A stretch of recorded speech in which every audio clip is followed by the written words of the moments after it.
Welcome everyone to another dive into the chilling unknown. Tonight we uncover three disturbing true traveling horror stories tales that remind us that even the most routine journeys can veer into unimaginable terror. For many, travel represents freedom, a chance to escape, to explore, to discover something new. But as these stories reveal, not every trip goes as planned. Sometimes the road brings us face to face with fear, the unexplained, and the sinister. From desolate highways to eerie encounters in unfamiliar places, these experiences will leave you questioning the safety of your next journey. Before we begin, I want to take a moment to thank each of you for being part of this community. Your unwavering support, your thoughtful comments, and your shared love for these chilling tales keep this channel alive. It's truly a privilege to have you here. I hope you're all staying safe, healthy, and ready for another haunting journey into the unknown. So dim the lights, settle in, and prepare yourself as we step into the unsettling world of travel horror. Let's get started.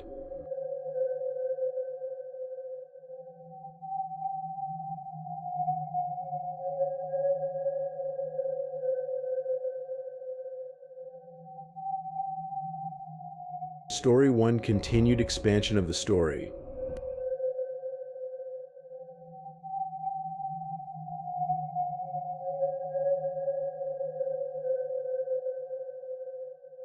The night stretched on like a wound that refused to heal. I could no longer tell where the hours had gone. The hands of the clock seemed to have stopped altogether, leaving me in a sort of timeless state, caught between the fading remnants of daylight and the looming darkness that permeated every corner of the room. It was as though the hotel itself had taken on a life of its own, folding in upon itself, enclosing me within its claustrophobic grasp. I remember pacing the room, moving from one corner to the next, running my fingers along the walls, feeling for something, anything solid, anything that might anchor me to reality. But there was nothing. The walls were soft, insubstantial, like the skin of some ancient creature, pulsing with an unfathomable life force beneath the surface. I pressed my palm against the wallpaper, expecting it to ripple, to shift and change under my touch. But it did not. It remained inert, as though mocking my attempt to interact with it. The room's corners seemed to bend and warp, as if the angles were wrong. Or perhaps I was wrong, too tired, too disoriented to understand what was truly happening. I could feel the weight of the air pressing down on me, thick and suffocating, as though I were underwater. Every breath I took seemed shallow, as if the air itself had become polluted, laden with something unseen, something that made it difficult to draw in a full lungful. I felt the compulsion to look over my shoulder, to check the dark corners of the room, but I didn't. I couldn't, because I knew something was there, something that had always been there, hidden just out of sight, waiting for me to acknowledge it. I hadn't heard the knock since earlier, but I knew that it would come again. And when it did, I would have no choice but to answer. I forced myself to lie down on the bed, but it was no use. Sleep, that ancient and fragile escape, would not come. Instead, the hours bled into each other, and I was left in a strange, insomniac limbo, where time lost its meaning, and the very concept of rest seemed like a distant memory. My eyes burned from the lack of sleep, but no amount of blinking or rubbing could shake the sensation that something was wrong, something beyond my own discomfort. The night stretched on, and my sense of reality began to unravel. I began to hear things, whispers that slithered through the air like rats skittering just beneath the surface of my mind. They spoke in fragmented, indecipherable phrases, but I understood them nonetheless. They were not speaking to me, they were speaking about me, dissecting me, reducing me to an object of observation. The whispers grew louder, growing more insistent, as if they were closing in on me from all sides. In a panic, I leapt from the bed, my heart racing in my chest. I grabbed the phone on the nightstand, but there was no dial tone, only the same distorted static that had been present in the air all along. The disembodied whispers had taken on a new tone, as if they were laughing, mocking my helplessness. My breath became erratic, each inhale sharper than the last, and I could feel my pulse pounding in my throat. I tried to scream, but my voice came out as a mere rasp, barely audible. Was it real? Was any of it real? I stood there, paralyzed in the middle of the room, the air growing thicker, colder, as though the very space around me was shrinking, collapsing inward. My body felt heavy, weighted down by the invisible presence pressing in from all sides. I thought I heard something behind me, a rustling sound of slow, deliberate movement, like the shifting of fabric or the scraping of nails against wood. My heart leapt into my throat, and I spun around, expecting to see the man, the one who had assisted me earlier, standing in the doorway. But there was nothing. Just the cold, empty darkness of the hallway stretching out beyond the door, uninviting, hostile. I crept toward the door, my hands shaking as I reached for the knob. I had to check. I had to see what was out there, to prove to myself that I was not completely losing my mind. But as my fingers brushed the cold metal of the door, something inside me recoiled. I stepped back, my body rejecting the very idea of opening that door. There was nothing out there, but there was something here, something that had already claimed this room as its own. The walls began to hum again, low and insistent, as if they were speaking in a language I could not comprehend. It was a language older than words, older than anything. The air seemed to thicken, vibrating with an unseen energy, and the floor beneath me seemed to tremble with the faintest of vibrations. The building itself was alive, and it was watching me. I could no longer trust the hotel, nor could I trust my own mind. The feeling of being trapped within this unnameable nightmare grew unbearable. The rational part of me screamed that I should leave, that I should flee this place and never return. But I couldn't. I was bound to it now. This hotel had become a part of me, and I was a part of it. There was no escaping. At some point, I must have fallen asleep, exhaustion overtaking me in spite of my fear. When I woke, it was not to the warm light of morning, but to an unsettling stillness. The room was darker than it had been the night before, a thick, oppressive darkness that filled the space as though the hotel were trying to swallow me whole.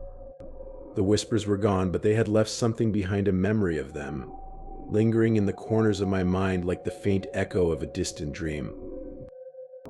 I rose from the bed, my movements sluggish, as if I were wading through thick, unseen mud. The air still felt heavy, too heavy, pressing against my skin with an unbearable weight. As I moved toward the bathroom, I caught sight of the mirror, a reflection of myself, but not quite. My eyes were hollow, the color drained from my face, as though I had been here far longer than I had. My reflection stared back at me, and for a moment, I thought I saw something move in the glass, someone perhaps. But when I blinked, it was gone. I didn't look back as I stepped into the hallway. The silence there was absolute, oppressive, like the calm before the storm. The hotel seemed to know that I was leaving, yet it did nothing to stop me. I should have run. I should have shouted for help. But I didn't. Instead, I walked through the halls like a sleepwalker, my mind too weary to comprehend what was happening. Every door I passed seemed to hold a secret, a memory of something long forgotten. The elevator arrived with a soft chime, as if it too had been waiting for me. The door slid open with eerie precision, and I stepped inside, pressing the button for the lobby. As the elevator began its descent, I felt the sensation of falling, not in the physical sense, but in a deeper, more terrifying way, as though the hotel itself was sinking beneath me, taking me with it. When the elevator doors opened, I was greeted by the lobby empty, save for the same woman at the desk, her face unreadable. She looked up as I stepped toward her, but there was no recognition in her gaze. She had never seen me before. I knew that now. And then I saw him, the man standing in the corner, just outside the reach of the flickering lights. He smiled at me, but it was not the same smile as before. There was something more in it now, something darker. He had never truly left. I turned and fled, but I did not escape, because I knew deep down that the hotel would always follow me, and I would always carry it with me.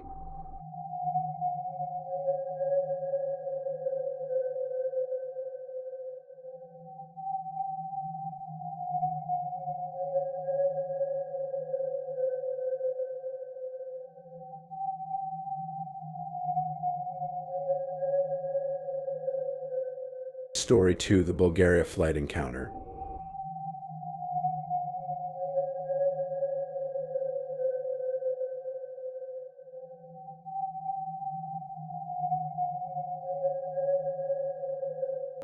I remember the flight only as a fog of disjointed sensations, a blur that slipped through my consciousness like smoke.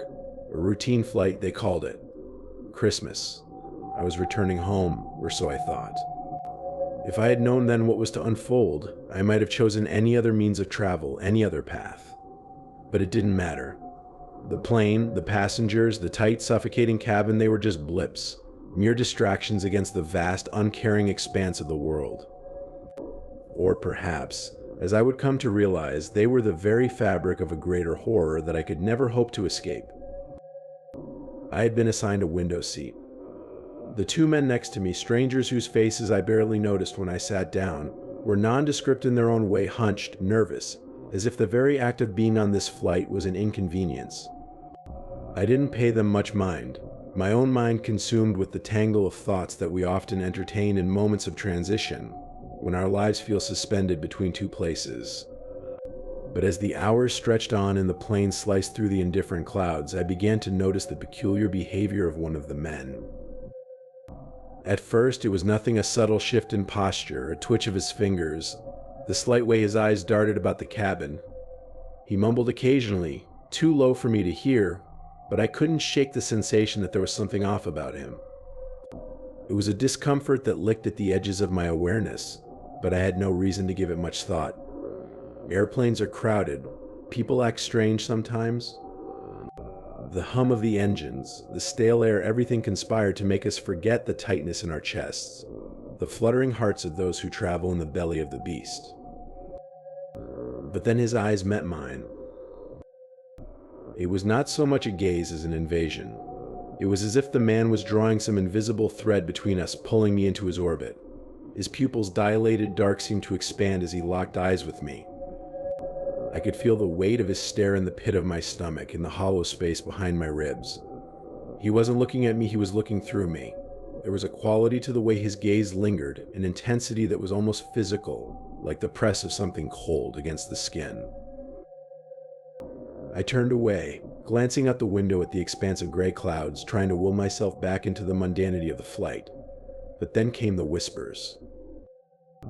At first they were nothing, just the sounds of his voice slithering through the noise of the airplane, like a worm burrowing beneath the surface of my thoughts. But as the minutes stretched, his mutterings grew louder, more distinct, not directed at anyone in particular, but loud enough that I could hear them. The words were strange, nonsensical at times, like half-formed thoughts spilling out of his mouth.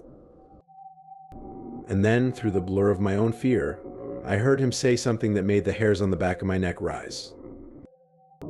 I wonder what it would feel like to peel it off, to strip it away, like an orange layer by layer. The words didn't make sense at first. Peel it off? My mind tried to grasp the meaning, to weave some sense from the fragments of his speech, but it was as if my thoughts couldn't quite form the right connections. And then, suddenly, it struck me. Skin. It wasn't the strange way he spoke, nor the muttering that filled the empty spaces between us. It was the content. The idea of peeling skin layer by layer. It was so grotesque, so visceral that my mind recoiled from it.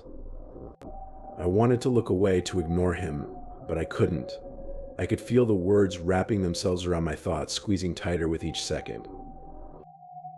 I glanced back at him, just for a moment, and found his lips slightly parted, as though he was savoring his own words. The smile on his face, faint, twisted, was almost imperceptible, but it was there, lurking beneath the surface. And then, as if sensing my horror, he leaned in closer. "What do you look like underneath?" he asked, his voice a low rasp. "I would love to see what you look like under your skin." The words cut through the air, a jagged shard that lodged itself in my mind. For a brief moment I was paralyzed. I didn't know what to do. His face was so close to mine now, his breath hot against my ear. The world seemed to contract around me, the noises of the plane fading into a sickening silence, as if the very air was holding its breath. I stood up without thinking, my body moving on its own, driven by some primal instinct. I stumbled down the aisle, not daring to look back. I found an empty seat, my heart hammering in my chest. I didn't understand what was happening.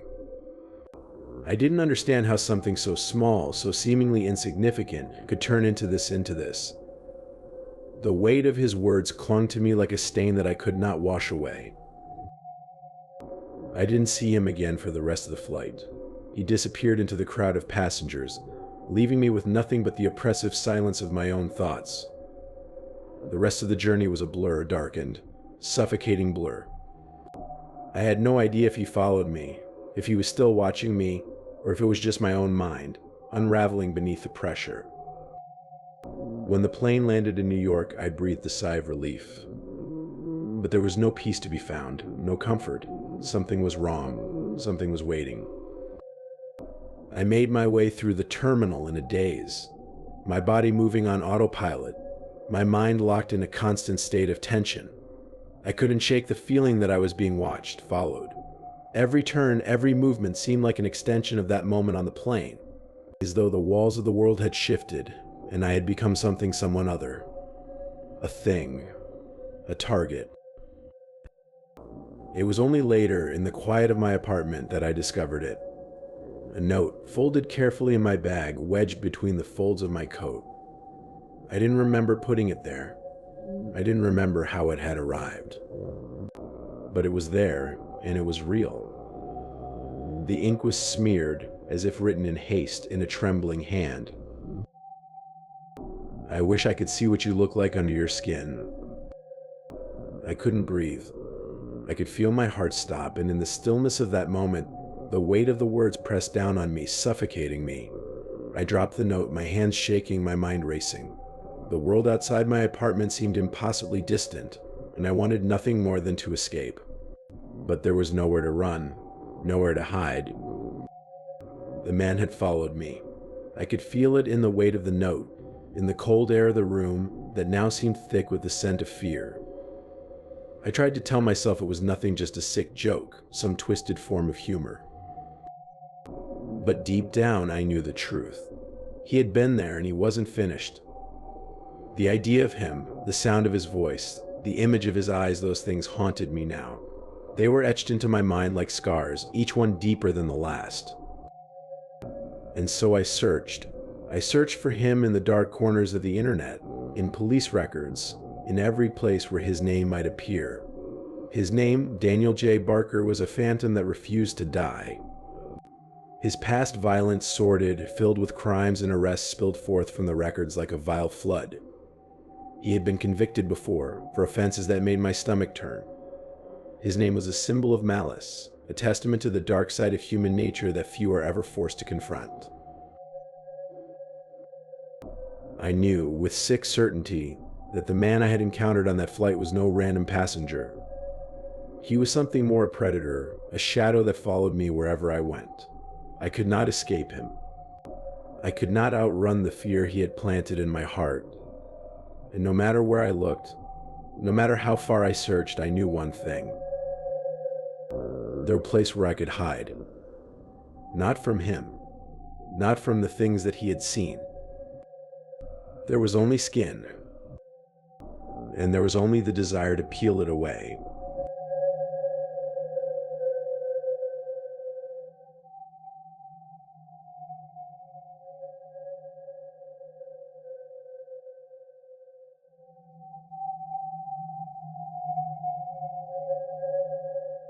Story 3: The Jungle Road Ambush.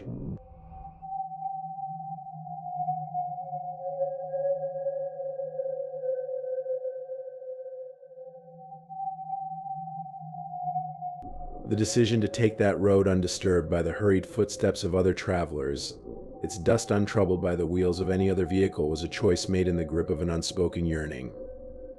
Perhaps it was the promise of solitude or the unspoken thrill of uncertainty, the allure of venturing beyond the places marked on a map, those safe zones where life is neatly ordered, where the echoes of the world's endless hum drown out the voices that exist at its edges.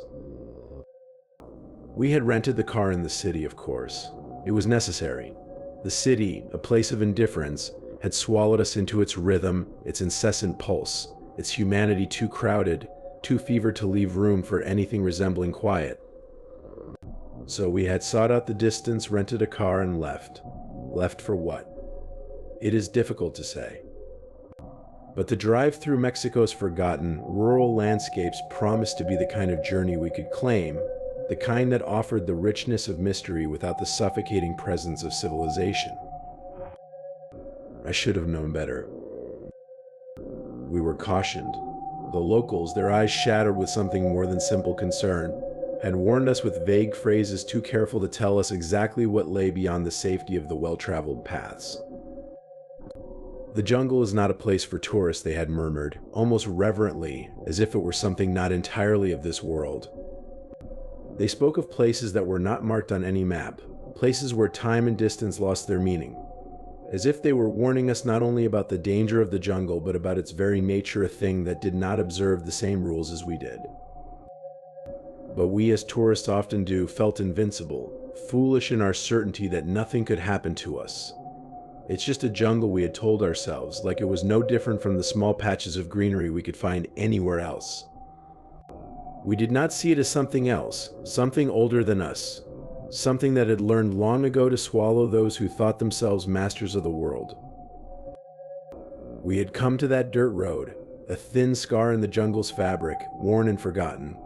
The trees seemed to close in around us, their branches low, as though the sky itself was unwilling to gaze upon the things that walked below.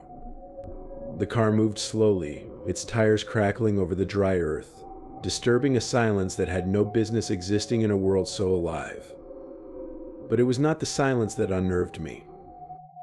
No, it was the way the silence began to feel wrong, as though the world had forgotten how to make sound, as if it were listening, waiting for something to come. And then they appeared. 3 men, cloaked in shadow and woven from the same darkness that hung like a blanket over the road. They emerged from the trees, not walking but floating, slipping from the landscape itself. I should have called them figures, but they were something else, shapes, broken outlines that twisted and merged with the world in a way that defied sense. For a moment they were indistinguishable from the jungle, as though they had always been there, waiting. Our bodies were too quiet, too unmoving, like the stillness that had lingered before the wind started to blow. It happened in a flash, in that strange stillness that clung to the air just before something terrible begins. The man with the knife, how do I remember him, really? He was less a person than a presence, his knife glinting dully in the muted light, reflecting a world that had forgotten how to shine. It wasn't the weapon that disturbed me, nor the ease with which it was produced. It was the way it seemed to belong there, in the jungle, in the air itself, in the trembling space between us and the jungle's insidious pulse. They did not speak. The words were irrelevant, I suppose. The knife's promise was all that needed to be said. The quiet demand for money, for something tangible to extract from us, was almost an afterthought. There was no urgency in their actions, no desperation, just the feeling of something old, something far more terrifying than we were prepared to face. I don't know what it was. Perhaps it was the way the shadows seemed to curl around them, twisting like living things, that made it feel as though we were not being robbed at all.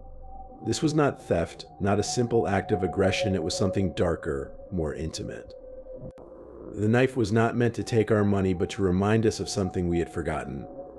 The jungle did not want us there. The men were merely its agents, its hands reaching out to remind us of our insignificance, our fleeting presence in a place that had no room for us. It was my partner who reacted first. The shout that broke the air seemed to snap us back into our bodies, to remind us that we were, for the moment, still human, still capable of decision. I slammed my foot to the pedal without thinking, without knowing how we would escape or what the consequences would be. The car lurched forward, its engine growling in the tense air, and for a moment, I thought we might not make it. The road, if it could even be called that, was narrow, winding, uncertain. But there was no time for hesitation. There was only the frantic surge of the engine, the metallic scream of the tires as we tore through the undergrowth. The men did not chase us, not physically. Perhaps they didn't need to. Perhaps they had known this moment would pass and that it would leave something behind. The shadows in the rearview mirror were not those of men. They were something else entirely, a formless presence that I could not escape, even as the car sped forward. The road did not seem to end. It curved endlessly, the trees thickening and thinning with each turn, but the landscape felt like a stage, a place where time did not quite move as we expected. Our breath was heavy, but the feeling of being pursued remained, a lingering presence just outside the windows, always just behind us. I had escaped from the men, but I had not escaped from the road. Not from the jungle. Not from the knowledge that the land itself had seen us, had marked us. Hours passed, perhaps, or maybe only minutes. We didn't speak. There was no need to. The silence between us was a part of the landscape now thick and pressing, as if it had wrapped itself around our bodies and minds. When we finally reached the outskirts of the town, we were no longer the same people. I could feel it in the way we moved, in the way we no longer trusted the air around us. The city, the world of roads and familiar faces seemed distant, alien. We did not belong there, and I did not want to belong. We spoke then, but only to confirm what we already knew. We were not meant to be there. Not in that place.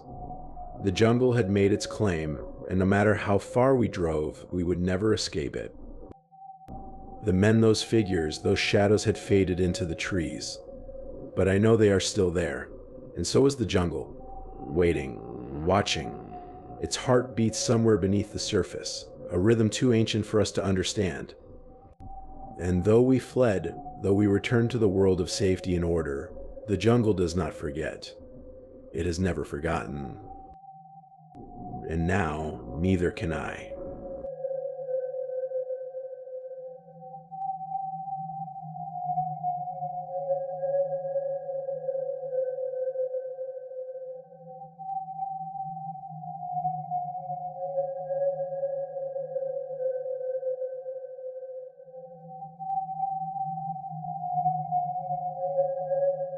Thank you for joining me on this haunting journey through 3 disturbing true traveling horror stories. The open road, with all its promises of freedom and adventure, often lulls us into a false sense of security. But as these chilling tales have revealed, it can also be a stage for fear, danger, and encounters that defy explanation.